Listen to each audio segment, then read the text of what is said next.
Hello everyone. If we hold negative beliefs against members of a different group, these negative beliefs may cause us to discriminate against members of that group.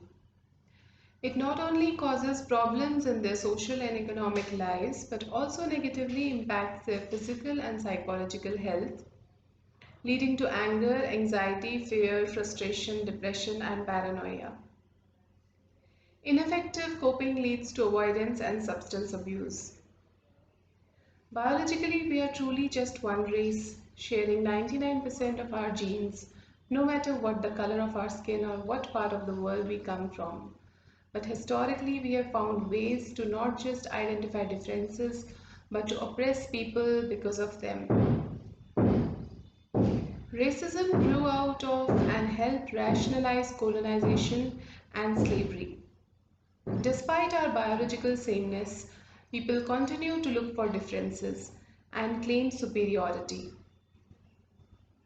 While we have made historical progress, the beliefs and oppression that underpin racism persist. It is a socially transmitted disease. Discrimination extends beyond racism. It is not just the color of one's skin that can lead to discrimination and all the problems that brings. Differences in sex, religion, sexual orientation, and immigration status can lead to discrimination, as can having a disability. Racism can affect you even when it is not happening to you. The global and transgenerational trauma impact is huge.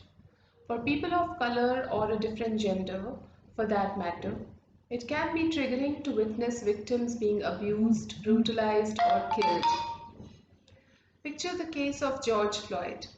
You may not have the answers to questions like why is this happening, but it is important to hold space for them and explain how you feel.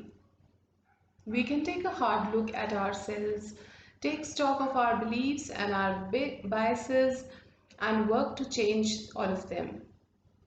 As part of this, we need to think about and change how we talk about each other as individuals and as a society.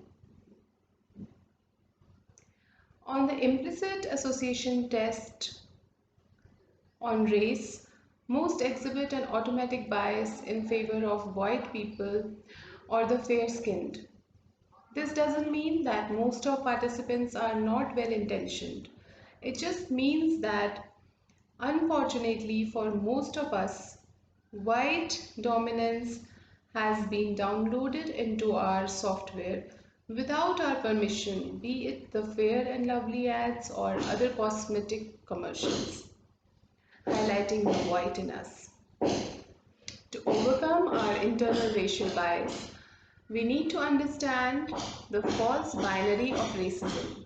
There is this powerful notion in society that one is either racist, an ignorant, mean-spirited individual, or a good person. And of course, all of us like to think that we are the good, moral, kind, beneficent people. So it follows that by definition, we cannot be racist. Therefore, we are likely to fail to understand the ways in which we more subtly harm and microaggress. For most of us, it should not be a matter of if I'm racist, but rather how much. How many racist stereotypes do I subconsciously hold?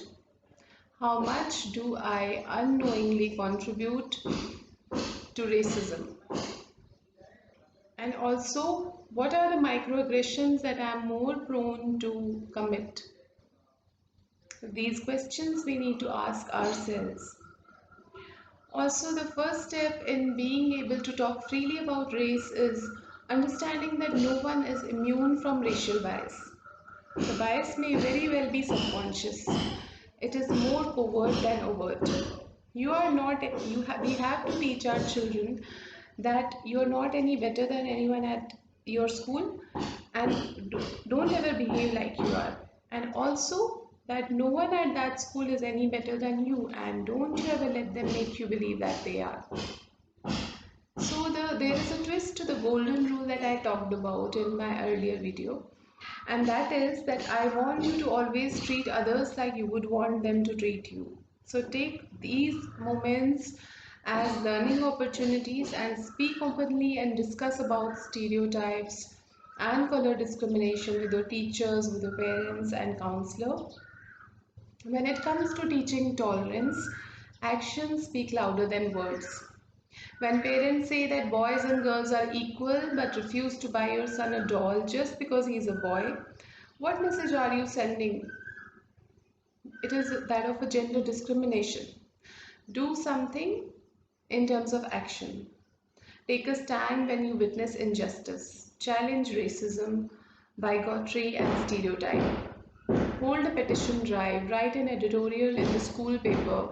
Do something to make a difference.